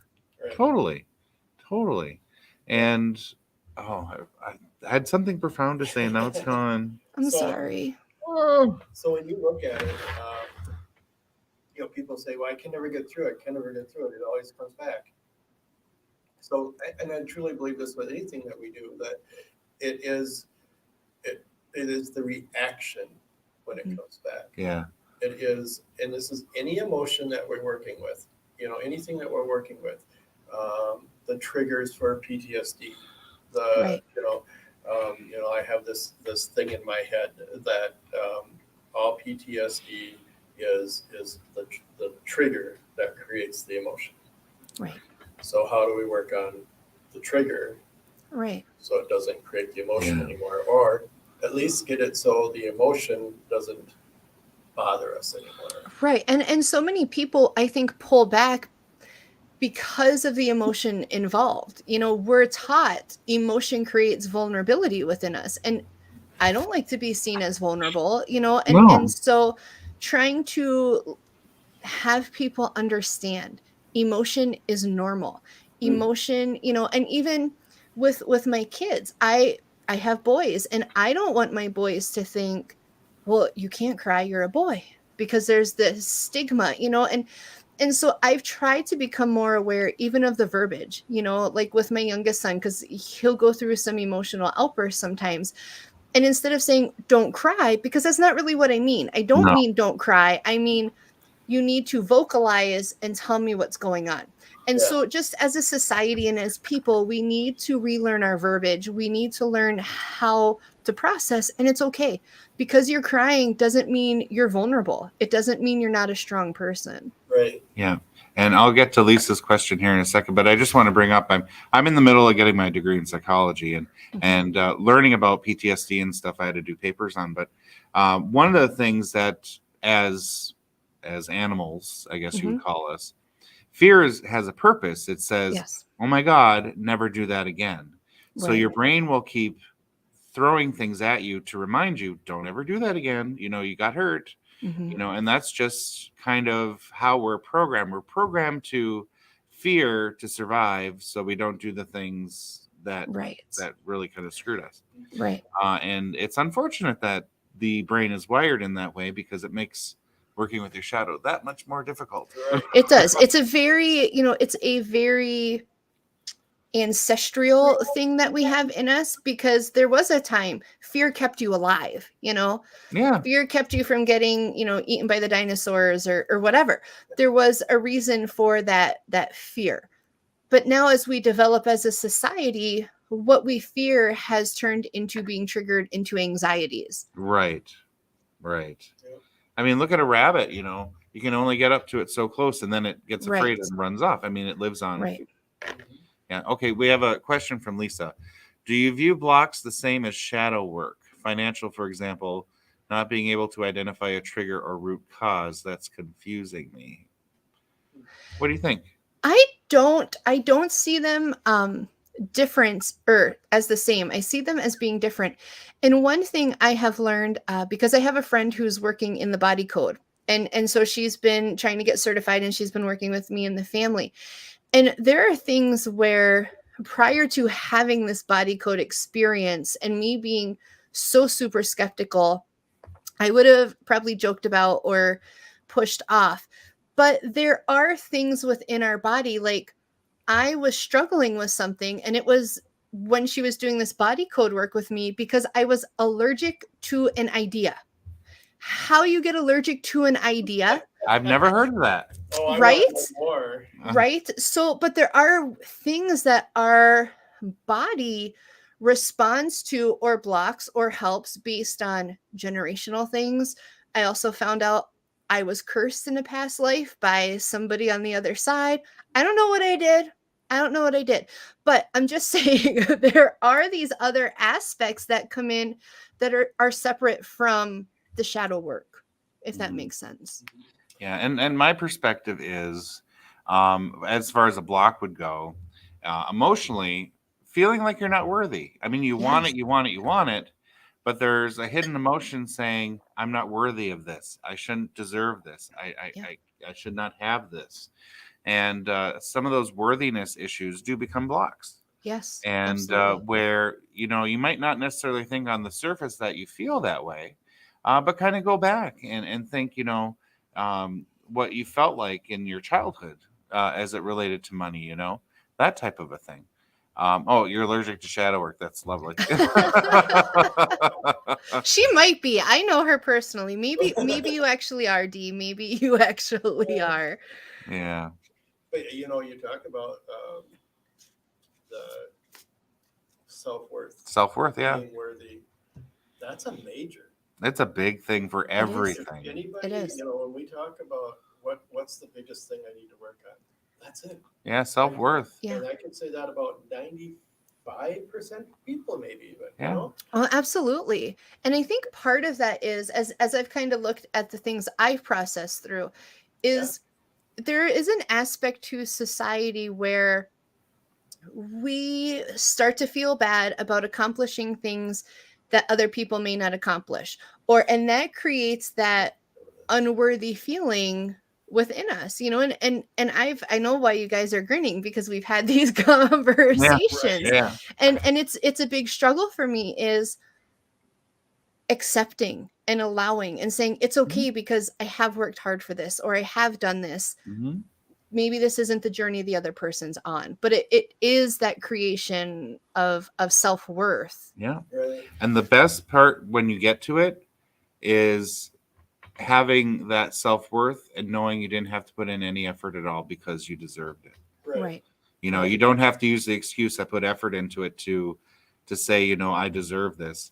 There's things in life where, you don't have to put any effort into it at all. And it's still, there. Right. I think some prime examples. So what we do, or how we grow. Yeah. Every time we go to take another step, I get this. Right. Like when Diet said, do you want to host the radio show? I'm like, hell no. Right. I get it. Do we want to do it? But now we're here and we're doing just fine. Yeah. It is even the thing that pops in my head is when we do wellness fairs and I walk around the room and I see a vendor charging $20 for a tarot reading. And all the rest of them are doing 40 and 45 or whatever the case may be. That's self-worth. You don't feel your value yet. Yeah. Right. Oh, I just had this conversation with Diet getting ready for the upcoming thing. And her and I had that conversation. I'm like, I don't know. She's like, are you serious? And so, but it is, I get it, because I've been there, and I know and understand why people undersell themselves, and they really shouldn't. I just realized we have 6 minutes left. Oh, can you grab your cards? I can. And take us out with some Sure. future stuff? While she's getting that together, let's talk about Ashland. Okay. So Ashland is September 3rd and 4th. It's this Labor Day weekend. It is a Saturday, Sunday show.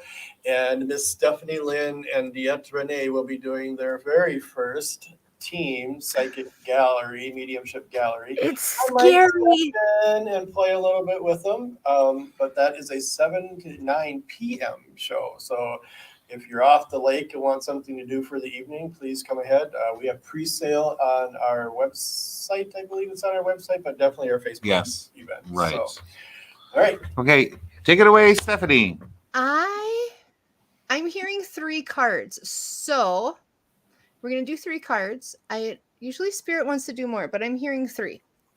So for the first card, and I always use my Sacred Forest by Denise Lynn Oracle card. So that's what I'm using today. Okay. And so for the first card is expansion. And I really feel like this kind of talks to that self-worth aspect. I don't see this expansion as building a business or reaching out. I see it more as expansion within self, expansion with understanding your worth, understanding that it's okay to stand in that. I know Spirit's being a little sassy too, because I feel like this is a little bit for me, because if people understood how many panic attacks I've had for this weekend, they would get it. So, but really allow yourself to know your value. Allow yourself to know it is okay to stand in that value, and I'm hearing not to dim your light just because you're afraid somebody else is going to be offended or bothered by how you shine. So expansion of yourself, everybody, expansion of yourself. Letting go. Spirit is on a roll today, guys. Number 2, letting go. I really feel like, again, this is going into that shadow work aspect that we've talked about. Moving past that fear, letting go of these things, allowing yourself to know it's okay. You know, I know a lot of the things that I've got boxed up, there's shame. There's a lot of emotion tied up in that, but I'm also realizing that's not mine to carry. And I feel like that's where Spirit's coming in. Let go of that. No, it's not yours to carry. No, that's not where you live. That doesn't, Danny, you and I have talked about this. That doesn't define who you are. Mm-hmm. It's a chapter in a book. Let it go. Right. Why walk through life carrying all this? Right. And number 3, and actually I'm going to read this one as I pulled it because it's inverted and it's kind of hard to see. Sorry, the courage card. And I think that's speaking to a lot of us still limiting ourselves in fear. What is being courageous? Courageous is being afraid, but doing anyway, stepping up anyway. And so I feel like Spirit is calling more people, calling you if you picked number 3, to more specifically say, you know what? I might be afraid, but I'm going to follow this journey. I'm going to put one foot in front of the other. I'm going to get up on stage. I'm going to do this. I'm going to reach out to the people. So don't be afraid. It's okay. You may not be acting courageous now, but it's almost like Spirit showing me coming out of your shell. Come out of your shell. Let yourself be there. So for the 3 cards, again, number 1 was expansion. Number 2 was letting go. And number 3 was talking about building our courage. Yes. Yes, definitely. All 3 things can be working on your path and your journey. Yeah, definitely. Absolutely. Yeah. Definitely. And I always have to think to myself, when I'm in spirit, will that have mattered? And the answer is always no. Right. So for the shame, the guilt, the fear, the regret. Absolutely. When we're in spirit, none of it matters. So why should we kind of bind ourselves to that today? Yeah. There's too many of us who think here having this human experience that we're not supposed to make mistakes. Well, right. We're supposed to. That's why we're here. That's part of the human experience. Mm-hmm. I've made shitty choices. Other people have made choices. It's life. That's how you learn. That's how you move forward. Yep. Mm-hmm. A life of lessons. Yeah.